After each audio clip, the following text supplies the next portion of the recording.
ભ્રષ્ટાચાર કે કોઈપણ અપરાધના કેસમાં 30 દિવસની જેલની સજા ભોગવ્યા પછી પીએમ કે મુખ્યમંત્રીએ તેમના પદ પરથી દૂર કરવાના બિલ ઉપર ગૃહમંત્રી અમિત શાહે મોટી વાત કહી છે. તેમણે વિશ્વાસ વ્યક્ત કર્યો છે કે આ બિલ સંસદમાં પસાર થશે અને ચોક્કસપણે કાયદો બનશે. એએનઆઈ સાથેની ખાસ મુલાકાતમાં તેમણે રાહુલ ગાંધી સહિત તમામ વિપક્ષી નેતાઓ પર નિશાન સાધ્યું. તેમણે પૂછ્યું કે મનમોહન સિંહની સરકારમાં લાલુ યાદવને બચાવનાર અધ્યાદેશ રાહુલ ગાંધીએ ફાડીને ફેંકી દીધો હતો અને હવે તેમની નૈતિકતા ક્યાં ગઈ છે. તેમણે કહ્યું કે સરકાર જેલમાંથી ચલાવી શકાતી નથી અને સરકાર આ માટે પ્રતિબદ્ધ છે. रातों रात कुछ नहीं होता, मगर करप्शन में अगर आकंठ आप डूबे हुए हैं तो फिर तो अरेस्ट भी होगी, जेल में भी जाना पड़ेगा, इस्तीफा भी देना पड़ेगा. फिर भी अगर बाद में जमानत होती है तो आप फिर से शपथ ले लो भाई. इस देश में आज एनडीए के मुख्यमंत्रियों की संख्या ज्यादा है. प्रधानमंत्री भी एनडीए के हैं, श्री नरेंद्र मोदी प्रधानमंत्री. तो ये बिल सिर्फ विपक्ष के लिए क्वेश्चन खड़ा नहीं करता, हमारे मुख्यमंत्रियों के लिए भी क्वेश्चन खड़ा करता है. मैंने जो सुना वो कह रहे कि आपके लोगों के सामने एफआईआर नहीं होती है. ये जनता को गुमराह करे. ऐसा है, इसके पहले कितने स्टेज आते हैं पहले आप जान लीजिए. सबसे पहले एफआईआर होती है और सीबीआई है तो पीई होती है, प्रिलिमिनरी इंक्वायरी होती है. एफआईआर होती, एफआईआर पर आप स्टे ले सकते हो. उसके बाद में आपकी पूछताछ होती है, इस पर भी स्टे ले सकते हो. इसके बाद में आपका समन निकलता है, उसके बारे में भी आप स्टे ले सकते हो. और अरेस्ट पर भी स्टे लेते हो. और अरेस्ट होती है तो फिर जमानत के लिए अप्लाई भी कर सकते हो.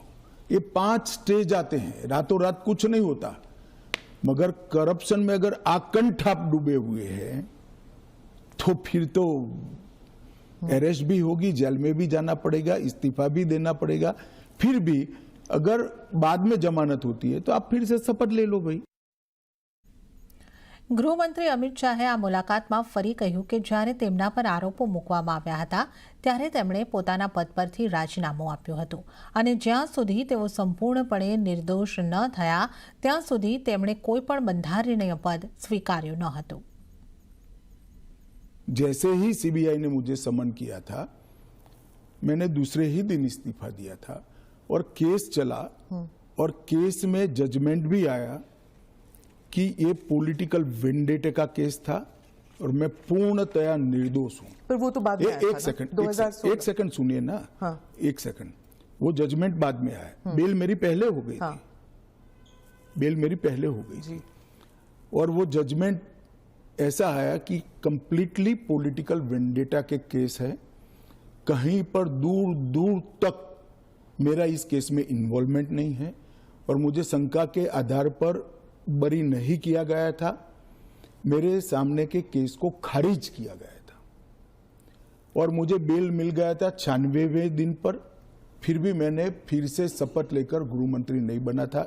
इतना ही नहीं, जब तक मैं कंप्लीटली मेरे सामने के सारे आरोप क्वाश नहीं हुए तब तक मैंने किसी भी संवैधानिक पद पर शपथ नहीं ली थी. तो मुझे क्या विपक्ष नैतिकता के पाठ पढ़ाता है. સાથે જ અમિત શાહે સંસદ સત્ર દરમિયાન ઉપરાષ્ટ્રપતિ પદેથી ધનખડના રાજીનામા પર પણ પ્રતિક્રિયા આપી હતી. તેમણે કહ્યું કે વિપક્ષ આ અંગે બિનજરૂરી રીતે હોબાળો કરી રહ્યો છે. और सभी पूछ रहे, मीडिया भी पूछ रही है कि वो है कहाँ, हाउस अरेस्ट पे है कि ऐसा क्या है कि सच और झूठ की व्याख्या आपने शायद विपक्ष क्या कहता है इसको बना ली. पर काफी सारे बैकग्राउंड इंफॉर्मेशन तो बाहर निकल रहा था ना कि वो कुछ ट्राई कर रहे थे. ये भी बात निकल रही है कि शायद कू कर रहे थे. कौन? धनखड़ जी. नहीं, ऐसी कोई बात नहीं है जी. इसमें बात का बदंकर नहीं बनाना चाहिए. धनखड़ जी संवैधानिक पद पर बैठे, अपने कार्यकाल में उन्होंने संविधान के हिसाब से अच्छा काम किया जी. इनकी निजी स्वास्थ्य की समस्या के कारण इन्होंने इस्तीफा दिया है. हाँ. इसको ज्यादा खींचकर कुछ ढूंढने का प्रयास नहीं करना चाहिए. देखिए, देश में बहुत सारी पॉजिटिव स्टोरीज हैं. हमेशा इस तरह की स्टोरी के पीछे नहीं लगना.